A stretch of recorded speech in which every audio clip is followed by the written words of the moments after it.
wokeism is undoubtedly a threat to the survival and preservation of Western societies. By its own nature, it is a conflict-oriented worldview. But many people who try to interpret wokeism as a means to understand it and then correspondingly defeat it do so in a way that invites myth, spectacle, fancy, and approaches that are detached from the solid ground of reality. And unfortunately, that is what a recent interview conducted between Jordan Peterson and James Lindsay exactly did. It tried to address wokeism, and most importantly, tried to address this idea of a woke right by appealing to archetypes and abstract myths and speculative theories that in all reality only appeal to those who already have an appreciation of those theories, and mystifies and confuses everyone else who's a normal person who seeks to be grounded in reality. So my friends, in this video, we're going to actually explore this interview. We're going to go over the numerous claims made by Dr. Peterson and Mr. Lindsay, and we are going to, as the thesis of my video states, explore why wokeism is not Lucifer, it is not Luciferian, it is not even mythic. It is instead an emergent danger that we all face in our society, and we don't have to appeal to far-flung ideas in order to defeat it. We simply have to reconnect with who we are as people and understand how our nature gives us the tools to have rightful conduct in pursuit of justice and sound reason. My friends, but before we get into that, hope all of you are doing well. I am Christian Moss. Thank you so much for being here. If you enjoy political commentary with a philosophical bent, then I must implore you, please like, share, comment, subscribe, do whatever you can, my friends, to ensure that our message is successful. My friends, this is a civic conservative project. If you believe the eternal principles bound up in the American founding are worth preserving and worth pushing into the modern world, and the Enlightenment era values are worth teaching to posterity, then I would encourage you again to like and share, comment, subscribe, and to join this project to rescue America from cultural coercion and the sort of delusions of the masses that has unfortunately caused so many to lose touch and appreciation with the heritage we all have as Americans, and even as Westerners if you're outside of this country, because America really is the fulfillment of many Western ideas, and fulfillment that many Western countries themselves couldn't even have hoped to have accomplished due to their own temporal limitations. So, once again, my friends, if this project appeals to you, like, share, comment, subscribe, do whatever you can. Thank you guys so much. Now, please enjoy the video. So, a word before I get started. My friends, I am not interested in attacking people. Great minds talk about ideas, small minds focus on people. But unfortunately, people, or fortunately, depending on how you look at it, people are the vehicles by which ideas of all sorts are expressed.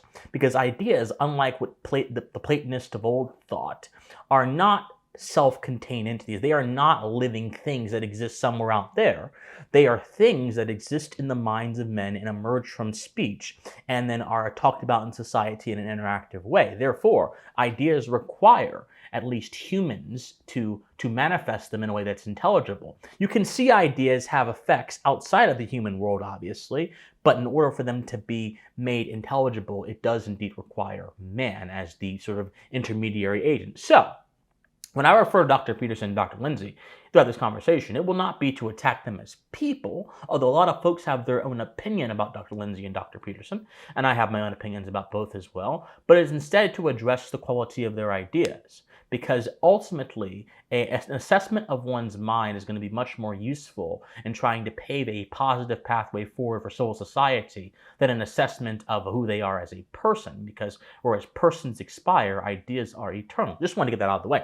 So, throughout this conversation, my friends, we see several things happen. You see James Lindsay attempting to explain a concept he calls the woke right. And many of you who may be familiar with my commentary know that I have made videos about the quote-unquote woke right. I've explained why I think that term is not just a fraught term, but it's also an incoherent term that is ill-defined and serves more as a political and cultural weapon than as actually as a definition should, as an explanatory tool to understand a particular people. And I have explained why it's tied up in the grievances that some people, including Mr. Lindsay, have with certain elements of the political right.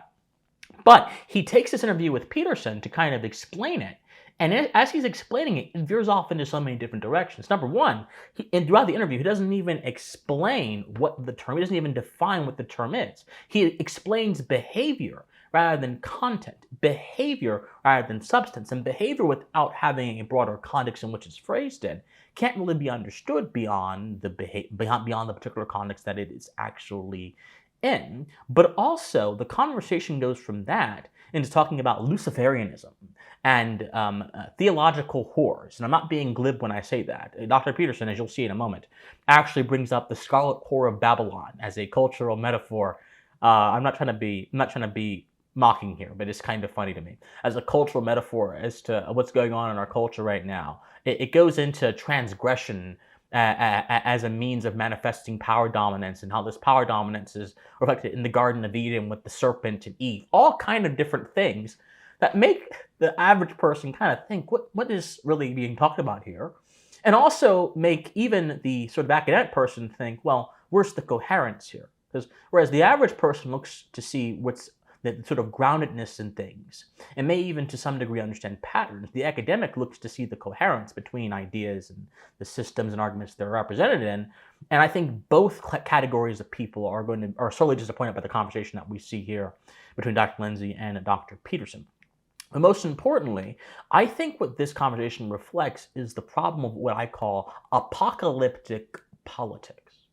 So apocalyptic politics, which is the term I personally coined, is essentially when you view political, cultural, and social issues through the lens of them leading towards an ultimate termination point of the human race or of human existence. So in other words, you don't view the issues in their own holistic light, you view them in the light of an impending destruction that is bound to come upon humanity, and they reflect that impending destruction. It's almost like a bad omen or a prophecy made manifest into political analysis. And the problem with apocalyptic politics is actually several-fold. Firstly, it treats archetypes as both prescriptions of behavior and descriptions, and then overextends the place archetypes actually have in our thinking. Here's exactly what I mean. An archetype is merely a limited description of of some theme in human life or human behavior. So, for example, the Scarlet Whore of Babylon, who Dr. Peterson talks about a lot in this interview, cannot be taken to literally be a literal woman or a metaphor for all women or a metaphor for femininity, because we understand femininity exists independent of myth. Actually, it has its own empirical realities that ought to be observed, respected, and understood to actually understand it. But the sort of apocalyptic politics approach will ignore those empirical realities and try to impose the archetype as the full explainer of the idea, which just leads to confusion, speculation, and the biases of the person who controls the archetype, because archetypes, being products of our imagination, can be adjusted to the fancy of those who control them. It simply will be reflected in a rather wide way, and we see that several times happen in this video. Secondly, they're limited descriptions. Apocalyptic politics is obsessed with the termination of human life. And instead of treating human life in its wide spectrum of holistic nature, treating it as not just a race towards destruction, but also a race towards creativity, a process of building, processes of pains and loves and feelings and impulses and desires, the apocalyptic politics of worldview says, no, we're going to treat it solely in light of its darker aspects, and therefore treat man as if he is some dreadful being, rather than the creative, contagious, multifaceted, and also erroneous being that he actually is, to any objective assessment of human nature. And third, due to its nature, this kind of piggybacks on the second point, apocalyptic politics cannot admit to the good parts of human nature, except by the achievement of some apocalyptic or final event. This is the whole saying that it has to get a whole lot worse before it gets a whole lot good. In other words, the poison is so deeply rooted in something tragic and terminal that it has to be sought through before anything good can happen. So if the apocalypse is going to happen, that must happen, then good things can happen. Once again, this is a sort of all or nothing kind of thinking, where you're limited by your own perspective, and that perspective itself messes up your analysis and messes up your ability to understand substance. So with all of that in mind, as a framework set down before all of you, let's actually look at a few clips from this Lindsay interview to see how exactly it kind of reflects this sort of mythic bound apocalyptic narrative that is so destructive to our understanding of both wokeism and our understanding of other issues as well. Let's look at this clip of, which is quite panned and also quite criticized, of Lindsay essentially saying that woke, to define woke, we can understand woke by using the metaphor of Lucifer. Because just like Lucifer rises as the morning star, we all wake up in our own sleep. And since we all wake up in our own sleep, this somehow means woke. Go. So Lucifer is the morning star, and he's the angel of the untrammeled intellect. That's how he's portrayed in Milton, right? And he's allied in some strange way with the serpent in the Garden of Eden. If I might just interject, if he's the morning star, what do you do in the morning after the morning star rises? You wake up. Right. Woke. Right. Well, firstly, I think what the problem Lindsay is doing here, other than just blatantly replacing common sense and intuition with a kind of, again, mythic approach that really makes no sense outside of a narrow understanding that Lindsay has, but others really don't have. Besides that, what Lindsay is actually doing is he's relying on plausibility and attaching plausibility to an abstract symbol that has no explanatory power in the real world. See, the idea of Lucifer rising up in the sky has no explanatory power for the worldview of people, many of whom don't even profess to be spiritual or even profess to understand the sort of Christian theological concept of Lucifer or even profess to understand anything about Lucifer in the first place. It only has explanatory power for those who already have that concept in their head as an important signifier of some kind of phenomenon, and who are then willing to use that concept to kind of assume things about others that, again, they don't prove. They just assume it's proven by virtue of using that concept. And again, Lindsay's approach here is so silly, it's so nonsensical, and is also so insulting to the common sense of all people that it ought not to be even considered seriously, but we have to consider things seriously in order to understand their underlying meaning. Now, secondly, there's a clip from Peterson here talking about the Garden of Eden and trying to tie the nature of wokeism, and by extension, the nature of James Lindsay's theory of the woke right, in with a kind of power lust obsession that Eden allegedly had when she tried to understand the difference between good and evil in the Garden of Eden by listening to the serpent. Here you go. So in the story of Genesis, God tells Adam and Eve that they can pretty much have free reign, except for one thing. They can't, as far as I can tell, what it means is they can't take the right to define the moral order to themselves. They have to abide by the moral order, that there's an intrinsic moral order that's grounded below nature, even grounded in the principle of being itself. Sure. They have to ally themselves with that. But Eve, interestingly, Eve is tempted by the serpent. Maybe her powers of discrimination are somewhat lacking. Maybe her proclivity to empathy clouds her. And maybe it's a form of feminine pride. In any case, the serpent tempts her, telling her that if she ate of the fruit of the tree of knowledge of good and evil, that she would become like God, which is the one thing God forbade, right? So the idea seems to be something like, the more radical the revolutionary precept, the more likely something Luciferian is behind it. So it's a serpent in the garden, so it's clearly something poisonous, but then it gets weirdly associated with the idea of Lucifer, right? Which is a very strange leap. The leap is something like, what's the most poisonous of all possible serpents, right? So then it becomes a meta principle. And it looks to me like it's something like the drive to power, because we're trying to figure out how to identify the Luciferian players, let's say. Exactly. That seems reasonable, right? So they're in love with the creations of their own intellect, but that intellect is not serving the principle of voluntary self-sacrifice. It's serving the principle of power. Right. Now, this is a very strange interpretation of that particular story, but it's an even stranger occurrence outside of that story when you again consider that you are trying to explain a phenomenon that is actually rather mundane and whose view of power is actually much more complex than what is being portrayed in Peterson's sort of one-sided interpretation of the Edenic story, in a way that suggests they have been tempted or deceived by some kind of malevolent and maleficent force. The truth is this, my friends, sometimes people hold bad ideas just because they don't have the conceptual tools developed, number one, to be able to sort between bad ideas and good ideas, or number two, because they are willfully ignorant and willfully closed off to any kind of correction. Man's understanding develops with the faculty of reflection, and reflection helps him be in tune with the world around him and in tune with what is right and wrong as it is written on his heart with the moral sense. And then that is further refined through reason. Well, if your reflection is not good, then your moral sense will not be active. Then your reason will be directed into bad places, places like where wokeism is going to get you, and you're going to just have a kind of tortured worldview. That's all that's happening when it comes to the vast majority of people who hold quote-unquote woke ideas. They are not demonically bewitched by serpents. They are not some kind of power-lusted people insofar as power is the main object. Power is rather the tool they believe is going to bring about their world, and power is the principle by which, or rather the concept by which, they can understand what's going on in society.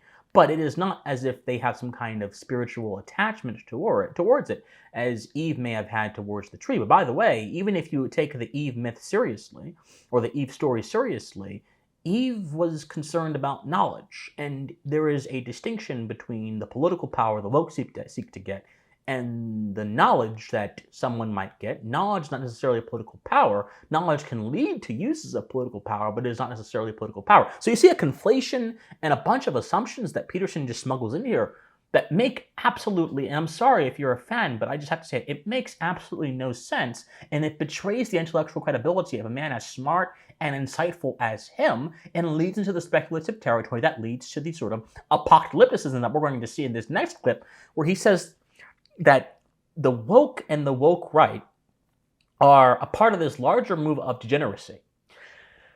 And this degeneracy is somehow reflective of the myth of the scarlet whore of Babylon that's going to come and be a result of the unifying principle being destroyed and the society collapsing go.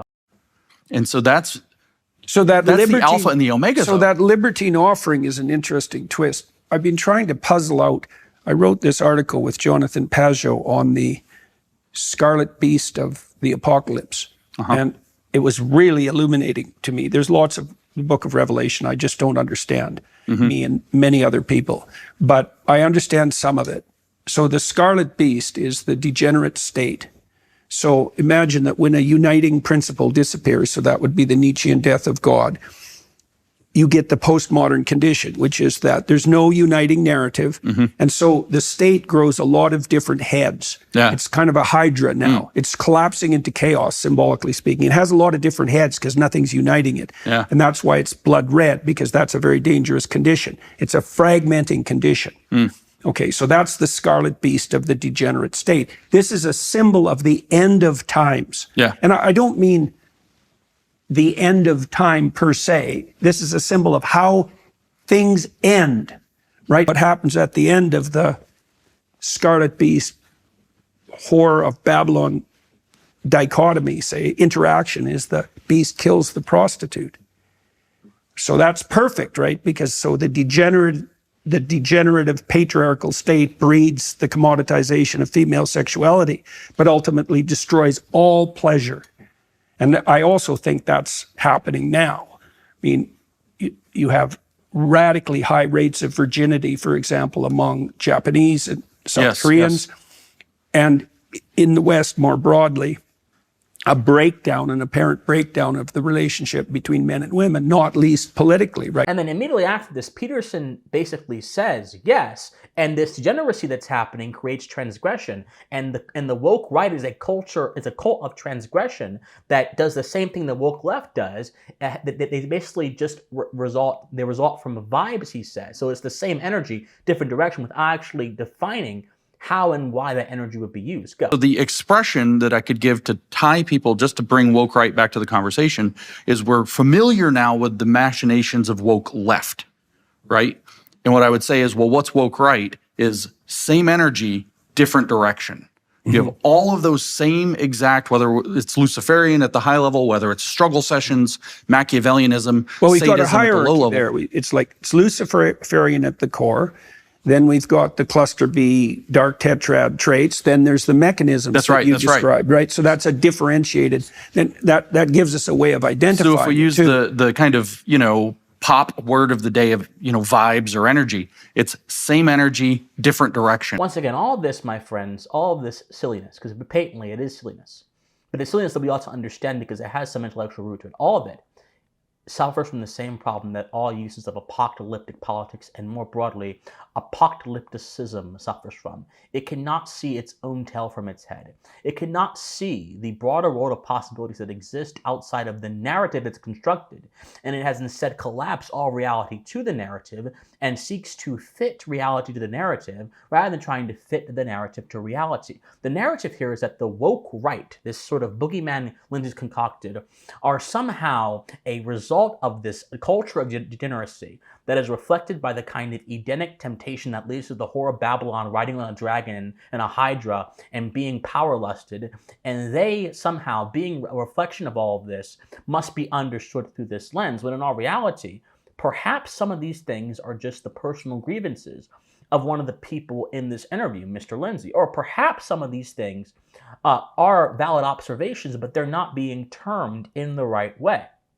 My friends, wokeism is not some demonic dragon or some beast that exists out there to be slayed by those who have access to esoteric or specialized knowledge.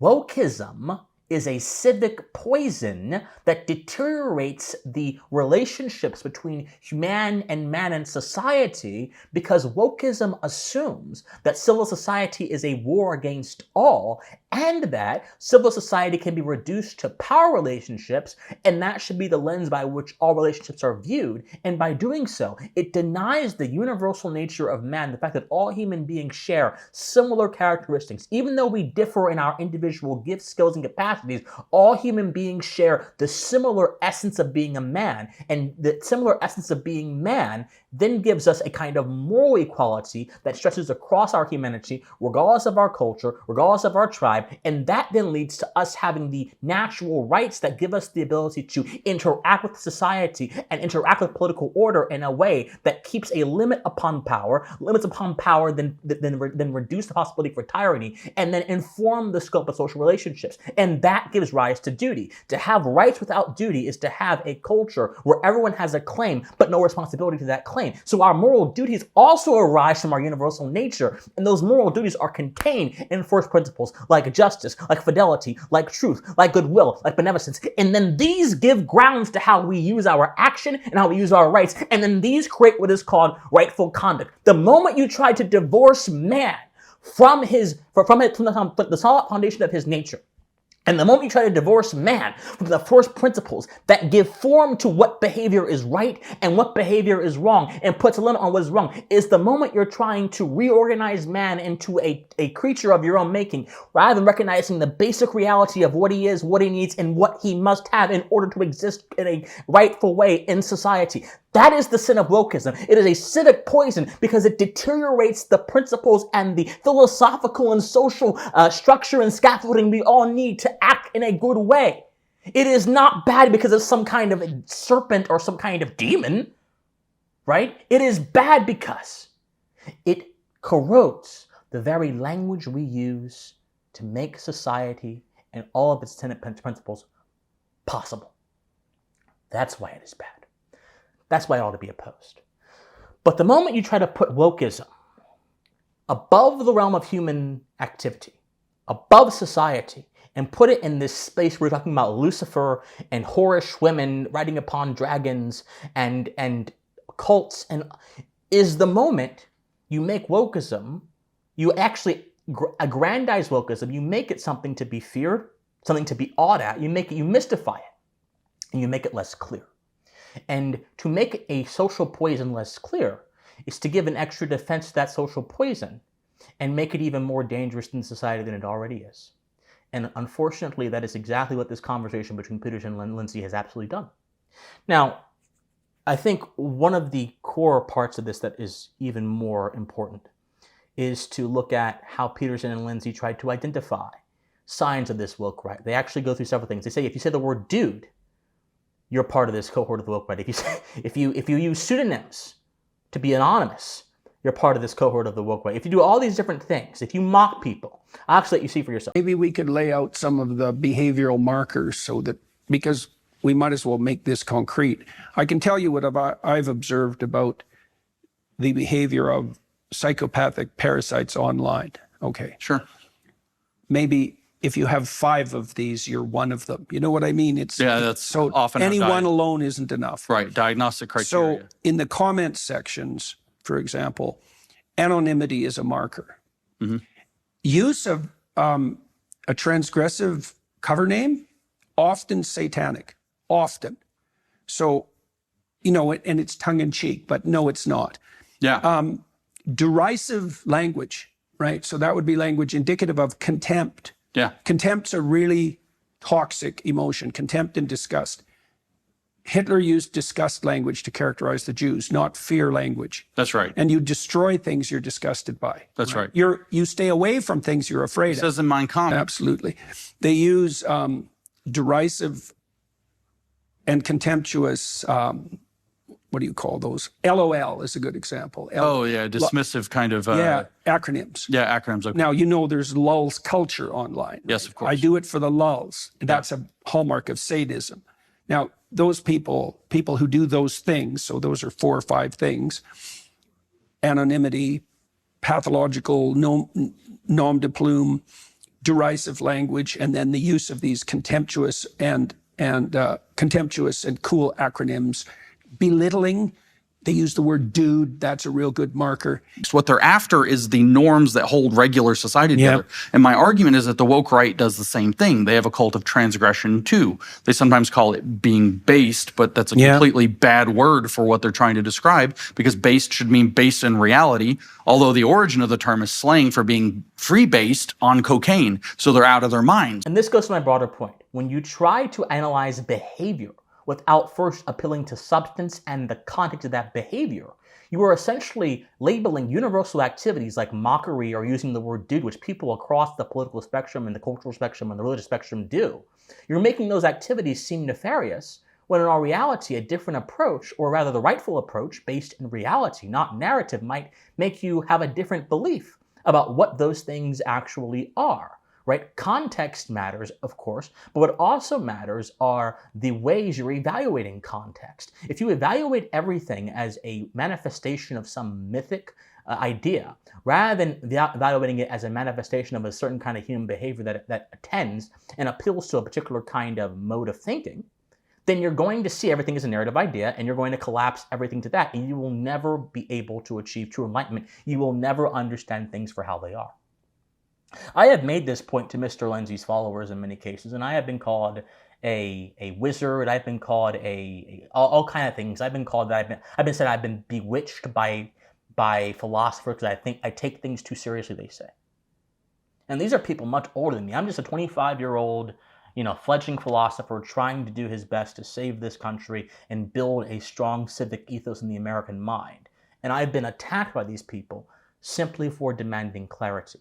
The problem of this woke right term, the real problem with this woke right term, my friends, and this is what I think is the entire thing, is that it's slippery because it assumes that likeness is sameness.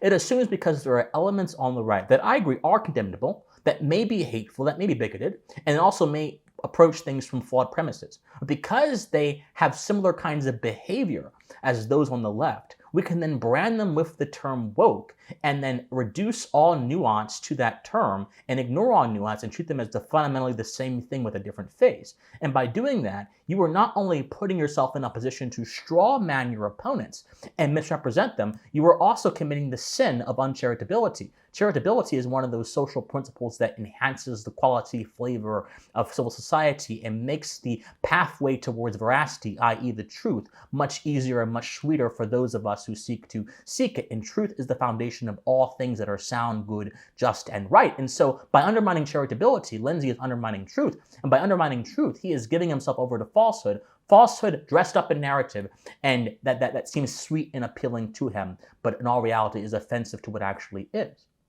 The truth is that just because there is a likeness does not mean there's a sameness. You can detect likeness in behavior. but you detect sameness by looking at substance. And there was no conversation of the substance, of the cluster of the sort of far-right ideologies that make up what is called this woke right, and there was no cluster of a comparison. The truth is, there are ideologies, again, that I don't agree with. I am a civic conservative. I believe very much in the principles of the Enlightenment in America. And there are a lot of people that do not, that want to reinvent America in the image of a sort of pre-Enlightenment, medieval, communitarian, even authoritarian lens where they valorize monarchs and they valorize dictators. And I don't agree with that. However, if I were to say all those people are just woke, then I would be doing a disservice to myself because, number one, I would be showing my ignorance of their ideology. And number two, I would be not actually attempting to understand them for what they are. There is a soul of good in all things evil, my friends. Everything that seems bad and erroneous has some good in it. And there are some complaints being made on certain sectors of the right that are unsavory that all thinking people ought to take into consideration, and we leave out the bad parts, chew the meat and spit out the bones, right? It is possible to be critical of the government of Israel, for example, without being critical of Jewish people just for being Jewish. And there are people that are critical of Jewish people just for being Jewish. And those people, I think, are suffering from some serious cognitive deficiencies, and they should not necessarily be seen in any other way but pity. But some of the same people that are in that cluster are merely critical of Israel, and they all get lumped together. And the woke right term has been a way to treat both of those people as the same. And again, funnily enough, by not evaluating sameness and by simply looking at likeness, Lindsay is making things that are distinct the same, and things that are like have a kind of unity when in all reality they don't. This is the problem of the whole woke right nonsense, and this is the problem with this conversation, my friends. Fighting wokeism or any civic poison that uses ideological excess as a justification for unsound behavior, and is also guided by totalizing principles, requires that we default to conscience, what is inside of us, what is inside of our mind, and reason, not runaway myths that require idiosyncratic interpretations that most people will never understand because they not only make no sense, but because they are concocted in the minds of those who spend too much time thinking about things that are narrative and not enough time contemplating what the actual world is. We must not allow runaway myths that reflect our own personal observations to be considered the universal truth. We ought to let the truth stand as it is, plain, and we have to realize that wokeism is not a dragon, it is not a demon, it is not a whore riding upon a hydra. Wokeism is a sick poison that threatens the moral quality of our society, and all of us have the duty and the responsibility to stand up against it, but stand up against it in a way that is grounded, rooted in first principles, rooted in conscience, rooted in what man is, not what man is thought to be in the outer edges of our imagination, charged by myth, charged by archetypes, and charged by apocalyptic politics. When we understand this and we get this fully, then I think errors made in conversations like this will be lessened, and the ascent of wokeness in our society will also, I think, be lessened, and the ascent of reason, the ascent of common sense, the ascent of good and rightful understanding of morality and moral conduct will be the standard. My friends, like, share, comment, subscribe, whatever you can to ensure that our message is successful. My friends, if you want to support this channel, then please be sure to donate if you want to.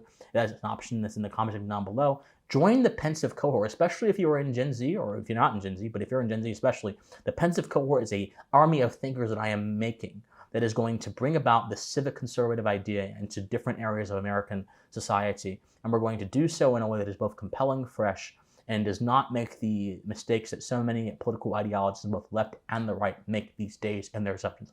My friends, study history, study philosophy, remain more convicted. Thank you so much for being with me, and most importantly, stay pensive. Bye, guys.